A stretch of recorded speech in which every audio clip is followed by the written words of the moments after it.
My stepdaughter was 23, fragile, healing, just trying to feel safe again. My husband called her a temptation, and instead of kicking him out, I told her to leave. What followed destroyed our family, went viral online, and made the world choose sides. But if you think you know who the villain is, think again. I remember the way the kitchen light flickered just before he said it. The hum of the refrigerator, the ticking wall clock, the way the steam curled off my tea. Everything froze in that instant. My husband sat across the table from me, eyes fixed on a spot behind my shoulder, like he was looking into another world, or trying to avoid this one. He was quiet for too long, and when he finally spoke, it felt like someone had reached into my chest and ripped the air right out of it. "It's hard to be around her," he said.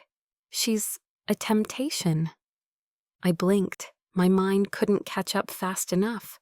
I kept thinking, maybe I misheard, maybe he didn't mean it that way. But I had, and he did. Let me back up. My name is Lena Caldwell. I'm 43 years old, and up until that night, I really believed I was doing the right thing. I believed in healing. I believed in family. I believed in protecting the people I loved, even when they didn't always know how to love themselves. And maybe that's why this story hurts so damn much to tell, because I walked into it with my eyes wide open, thinking I was building something beautiful, only to find out I'd been living in a house wired to explode. My stepdaughter Maya had moved in with us a few months earlier. She was 23rd, smart, quiet, deeply wounded. She had dissociative identity disorder, something her biological mother had never acknowledged, and something my husband never really understood.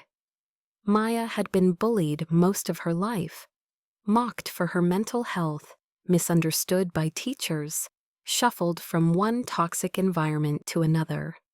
She came to us not as a charity case, but because I offered.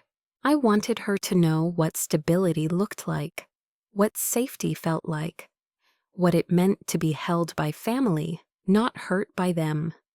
I thought I was doing the right thing. My husband wasn't thrilled. He said all the right things on the surface. Of course she can stay. Of course we'll help. But his discomfort always lingered, like a sour note at the end of a song. He hated how quiet she was, how withdrawn. He said she made the house feel off, said she didn't respect his space. But I knew what it really was.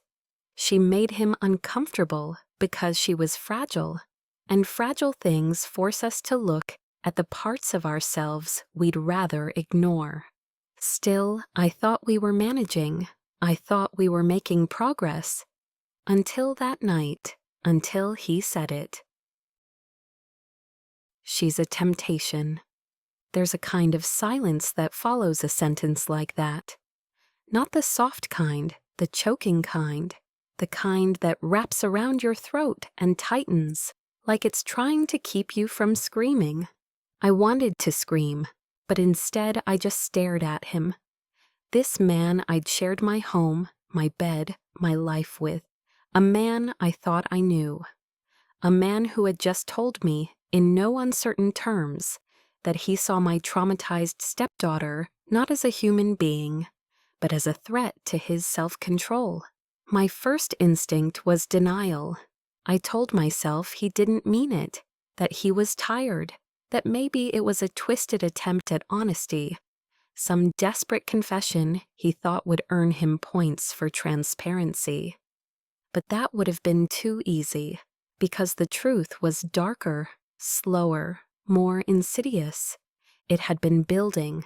The way he looked at her when he thought I wasn't watching, the tension in his jaw when she walked into a room, the barely concealed contempt in his voice when he said her name. This wasn't a slip-up. This was a crack in the foundation, and it had just split open beneath us. I sat in that kitchen for hours after he went to bed. The tea had gone cold, my hands wouldn't stop shaking, and for the first time since Maya moved in, I was afraid. Not for me, but for her. Maya wasn't born broken. She was shattered by people who should have protected her. When I first met her, she was 19, barely eating, distrustful of touch. She wouldn't make eye contact, and every conversation felt like walking a tightrope. Her body carried trauma like muscle memory, flinching at sudden movements, shrinking in crowded rooms. Her biological mother had all but discarded her after she turned 18, writing her off as too difficult. That's how they all saw her. But I didn't. I saw a girl who'd been locked out of her own life, trying to claw her way back in. When I married David, my husband, I knew he had a daughter from a previous relationship, but Maya was rarely mentioned. He called her complicated, high maintenance, too much. In hindsight, those words were warnings, but I took them as challenges. I believed people could change if they were loved well enough. And more than anything, I believed that Maya deserved a second chance. So when she messaged me at 23, asking if she could come stay for a while, I didn't hesitate. She'd been through another breakdown. Her roommates had kicked her out for being unstable. She was cycling through dissociative episodes again, which terrified people who didn't understand what trauma looks like when it lives in the body. Her voice on the phone was small, almost childlike. I just need somewhere to be, somewhere quiet. I told her yes, told her she could stay as long as she needed. I even cleared out my craft room and turned it into a guest space. I stocked it with lavender oil and blackout curtains and soft pillows. I bought her favorite snacks, set out towels like a hotel. I wanted her to know, you belong here. David didn't say much at first, just nodded, but I could see it in his eyes. He was bracing himself. He tolerated Maya like an obligation, not a person. He'd never liked how unpredictable she was, how her emotions weren't always tidy, but he didn't object outright, and I mistook that silence for support. Looking back, it was just avoidance, a storm cloud that never moved, but never left. The first few weeks were calm, even warm. Maya kept mostly to herself. She spent hours writing in her journal, took long baths, and baked when she felt grounded. We even had a few quiet dinners where she smiled, really smiled. And I thought maybe, just maybe, we were beginning to repair something old. But David, he was watching. I noticed how he'd stiffen when she entered the room, how he suddenly needed to go for a drive when she was too chatty. He said she walked too softly, like a ghost, and it made him feel uneasy. He accused her of lurking when she stood quietly in the kitchen reading her phone. I told him she wasn't lurking. She was just afraid to exist too loudly. He rolled his eyes. She's not your daughter. That one stung, because even if Maya and I didn't share blood, I had grown to love her in ways that scared me.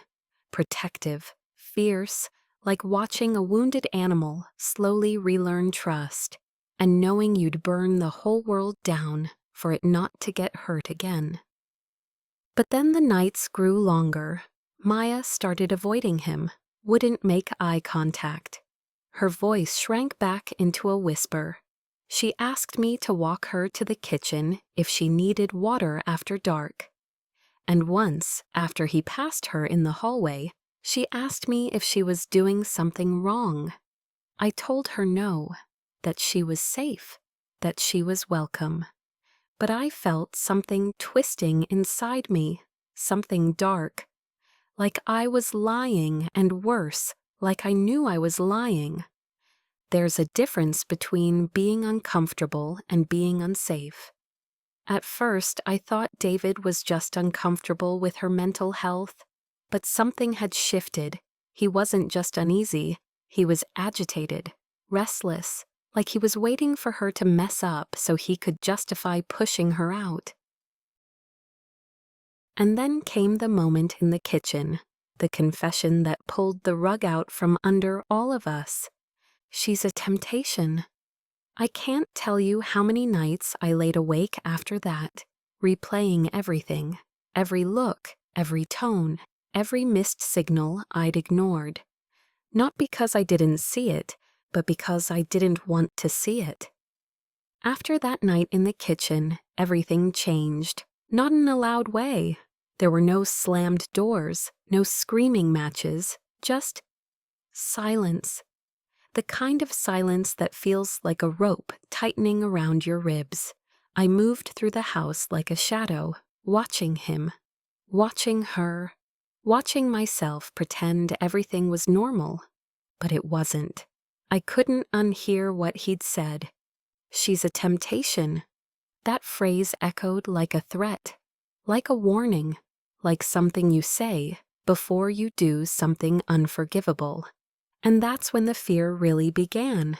I started to notice things, little things at first, things I might have brushed off if I hadn't already been on edge. The way he hovered near the bathroom door when Maya was inside. The way his eyes followed her when she crossed the room, flicking down her body and then snapping away, like he'd caught himself in the act. The questions he asked. Why is she always wearing that blanket? Does she have to walk around in those shorts? I told him she was in her own home, that she was healing, that she didn't have to shrink herself to make him more comfortable. He said, it's not about comfort. And that was the first time I realized he resented me, too. I wasn't just protecting Maya anymore. I was defying him. Every time I stood up for her, I was drawing a line between us, and he felt it. He started undermining me in small ways, taking passive-aggressive jabs at dinner, making sarcastic comments when Maya thanked me for something. Once, when she hugged me goodnight, he muttered, "Must be nice to be the favorite." I didn't respond. I couldn't. I was too afraid of what I might say. Then one evening, while I was folding laundry, he walked in and closed the door behind him. His eyes were glassy, not drunk, just distant. "You don't see it, do you?" he said. "She walks around like she owns the place. She knows what she's doing. She's playing innocent, but she wants the attention." I dropped the shirt in my hands. "She's not trying to seduce you, David. She's trying to survive." He laughed, that hollow, cruel kind of laugh that doesn't touch the eyes. "You always take her side. You'd throw this whole marriage away for her." I wanted to scream that I would throw everything away to keep Maya safe, but I didn't. I just stared at the man I married, and I felt something calcify inside me, something final. I said, "You're not the victim here, and if you can't see how dangerous your thoughts are, then you shouldn't be near her." He didn't reply, just turned and walked out. And that was when I knew what I had to do, not because I wanted to, but because I had no choice. The next morning, I found Maya in the backyard, curled up in the hammock with her notebook. She looked up at me with that wide, cautious expression she always had when she sensed something was coming, like a child who knows the belt's hanging just out of frame. "Did I do something wrong?" she asked. That broke me. I knelt down beside her and took her hand. It was trembling. Her knuckles were red from scratching again, an old habit she'd picked up when she was anxious. "No, baby, you didn't do anything wrong, but I need you to stay somewhere else for a little while." Her breath hitched. Her eyes went glassy. "Are you sending me away?" "Number, I'm keeping you safe." I gave her $500 cash, booked a hotel for 2 nights, gave her the number for her college's emergency housing office, told her I'd come check on her after work, told her I'd explain everything soon. She didn't cry, but when she hugged me, it felt like she was trying to disappear into my body. Like if she just held tight enough, maybe she wouldn't have to leave. I held her back, longer than I probably should have. When she walked out that door with her bag, I felt like I was ripping my own ribs out of my chest. And when I turned around to find David watching from the hallway, expressionless, arms crossed, I realized something terrifying. He was relieved.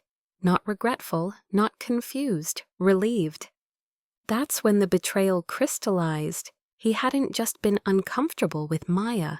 He had wanted her gone from the very beginning, not because she was a disruption, but because she was a threat to his mask, to the life he'd built with me under the pretense of stability. Her presence exposed him, made him twitch, made him sweat.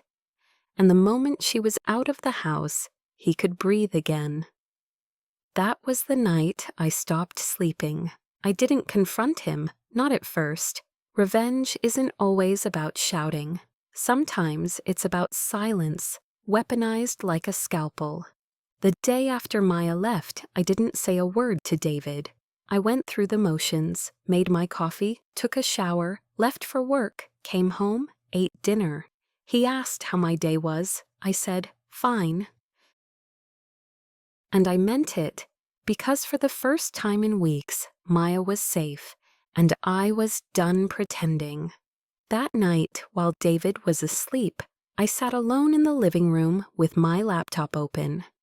I emailed Maya's therapist, told her everything. I needed documentation, needed someone outside of this house to know what had been said, what had been felt. I wasn't accusing him of a crime, but I was building a timeline, a record, a truth. Then I opened another tab and began researching tenant protections and emergency housing grants. I made sure Maya had the paperwork, the references, and the emotional support she needed to not just land on her feet, but stand tall. I texted her every night. "You didn't deserve that. You are not the problem. I believe you." Every time she replied, my heart cracked open, because I could feel her fighting the voice in her head that had been taught over and over again that love comes with abandonment, that safety is a lie people tell to keep you docile. David, meanwhile, acted like we were healing, like her departure had reset the energy of the house. He even suggested we go out to dinner, just the two of us. "We need to reconnect," he said. I looked him in the eye and smiled. "Sure, let's take our time." But inside, I was drawing blueprints for an exit, not for me, for him. I started moving money, quietly, discreetly, reallocating small amounts from our joint savings into a private account I'd kept open from before our marriage. It was the account I used to fund Maya's room makeover. The account David said was just emotional spending. Turns out emotions pay for a lot. I also pulled our home's deed, confirmed what I already knew. It was in my name, paid for by me, long before I ever knew him. He always joked about that, called himself a kept man, smiled when he said it. I wasn't smiling now.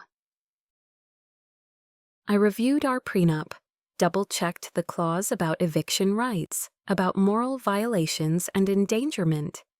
There was no legal language for emotional disgust, but there were loopholes in psychological safety.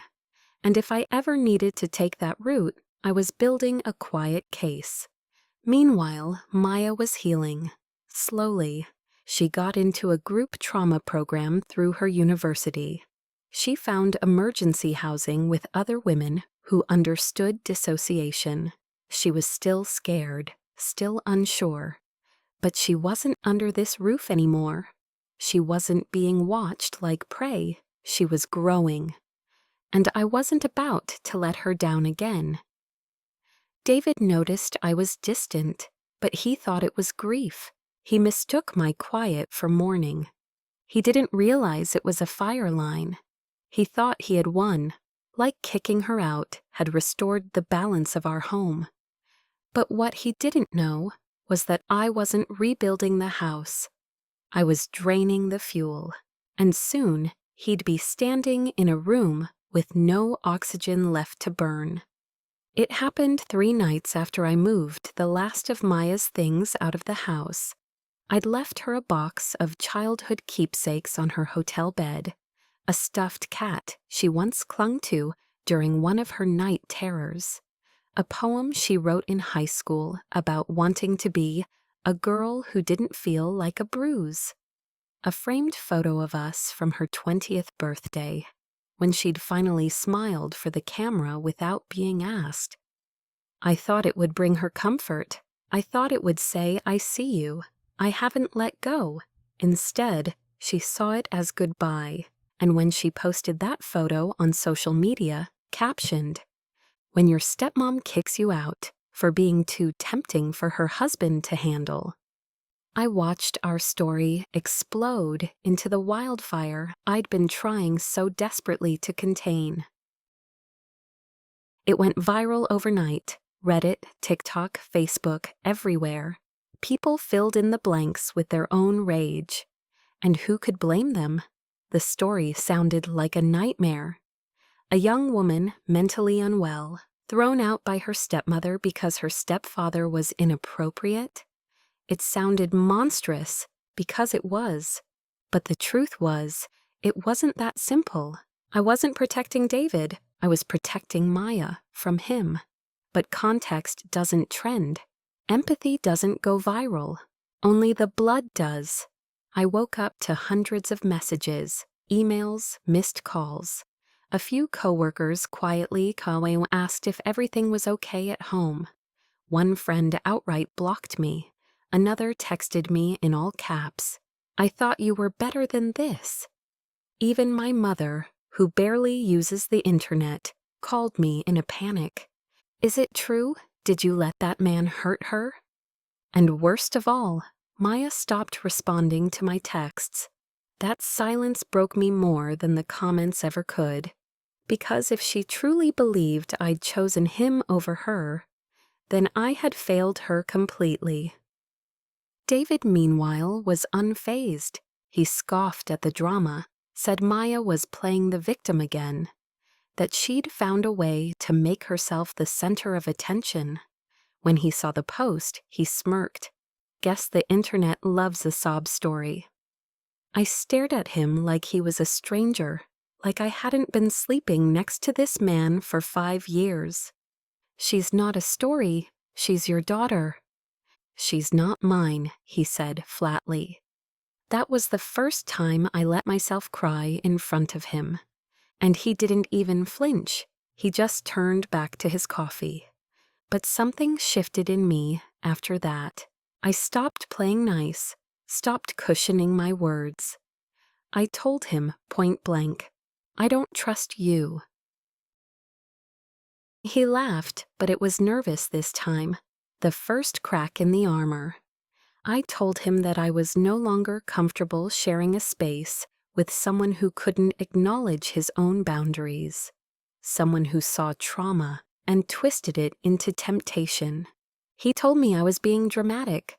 I told him I was being precise, because what he didn't understand was that every woman, every mother, has a line, a silent vow we take to protect the vulnerable, to guard the ones who can't always defend themselves. And he'd crossed mine. He told me I was tearing our marriage apart. I told him he'd already done that. He told me no one would believe me. I told him I didn't need them to. Meanwhile, I emailed Maya over and over again. I didn't defend myself. I didn't ask her to delete the post. I just wrote, I should have sent him away, not you. I believed I was protecting you, but I see now I made you feel expendable. And I'm so sorry. Days passed, nothing. Until one night, I found a handwritten note in my mailbox. No return address, no name, just 3 lines. I'm not safe yet, but I'm starting to believe I might be. Thank you for seeing me, even if it was too late. Maybe one day we'll try again. I read it 10 times before I folded it like a prayer and placed it in the drawer beside my bed. David never asked who it was from, because by then he knew. He knew this house no longer belonged to him. He knew that I'd stopped being afraid of silence and started building something out of it, something louder than anything he could ever speak. Some betrayals don't happen in a moment. They unfold slowly, like a leak beneath your floorboards, soaking everything from the inside out, until one day you step into your kitchen and realize the ground is gone. That's how my marriage ended. Not with screaming, not with cheating, not even with a final confrontation, but with silence. He stayed in the house for a few more weeks after Maya left, drifting through rooms like a guest in his own life. He made dinner sometimes, watched TV, talked about nonsense, sports, politics, the weather, anything to avoid naming what he'd done, what he'd said. But I saw it in the way he looked at me now. He knew I was no longer his. I wasn't angry anymore. I was done. The quiet between us was colder than any fight, and the space between us, it was filled with Maya's absence, her empty chair at the dinner table, her blanket folded on the couch, the shampoo she left behind in the shower. Every detail reminded me of the girl I let walk out, the girl I should have protected more fiercely sooner. People still messaged me online. Some had read Maya's post, others found it on Reddit and pieced together who I was. A few called me a monster. Most just asked, "Why didn't you leave him?" The answer is complicated, not because I loved him more than her, but because I thought I could outsmart the damage. I thought I could control it, contain it, neutralize it. I thought if I could just keep her away from him, without breaking the house in half, I'd be protecting her. I was wrong. Real protection doesn't mean patching leaks. It means walking out before the ceiling caves in. And that guilt lives in me now. But so does something else, something I didn't expect. Resolve. 1 week after he moved out, on his own, no begging, no final words, I found a photo of Maya taped to my bedroom mirror. It wasn't there before. She must have slipped it into the house when I was out. It was an old Polaroid from the day we went apple picking years ago. Her face was rounder, her smile shy. I had my arm wrapped around her shoulder, and she was mid-laugh, not posing, just being.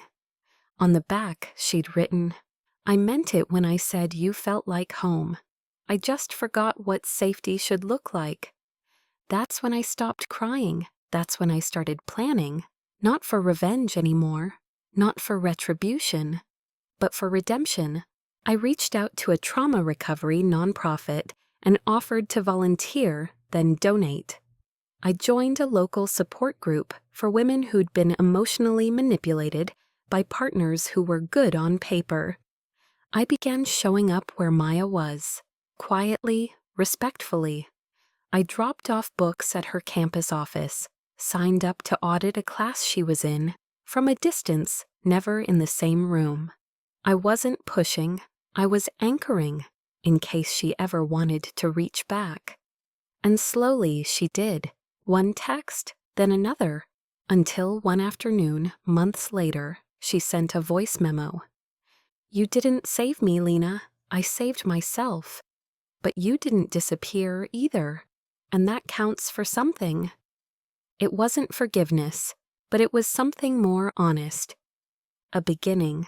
The house is quiet now, but not in the same way it was before, not the suffocating kind, not the silence that follows betrayal. This is a different kind of quiet. One I chose, one I built. I replaced the old couch, painted the walls a warm rust orange, let sunlight in where blackout curtains used to hang. Every piece of furniture in here now tells the truth. Nothing is performative, nothing belongs to him. There are no more eggshells to walk on. I even reclaimed the guest room. Not for guests, for Maya. It's her room now. Whether she stays in it again or not doesn't matter. It exists permanently. A standing invitation. Her toothbrush sits in the drawer. Her lavender oil is on the shelf. I light a candle in there every Sunday, just to remind the room it's still hers. Sometimes she visits, not often. But when she does, we sit in the backyard and talk about strange little things, therapy breakthroughs, poetry she's writing, the way she's learning to own her body again. She laughs more easily now. Her edges are still cautious, but her voice doesn't tremble like it used to. She doesn't call me Mom. She doesn't need to. She calls me Lena. But the way she says it feels heavier than blood. I get asked sometimes if I ever think about David. Of course I do, but not with longing, with clarity. He taught me something without meaning to. That silence can be both a cage and a sword. When wielded with fear, it traps. When held with intention, it cuts through lies. I don't rage at him anymore. I don't need to. He doesn't have access to me, not legally, not emotionally, not spiritually. I revoked his key the moment I realized that love without accountability is just manipulation in disguise. People still debate our story online. Some call me a coward, others call me a protector. But the truth is, I'm neither. I'm a woman who made a terrible mistake and then chose to do better. Not louder, not faster, just better. And that's how I live now. Better. For Maya, for me, for the quiet. If this story made you feel something, anger, heartbreak, or maybe just the need to speak up, don't scroll away. Drop a comment. Tell me what you would have done. Would you have kicked him out, or her? And if you've ever had to choose between protecting someone you love and staying silent, your voice belongs here. Subscribe for more stories that hit where it hurts.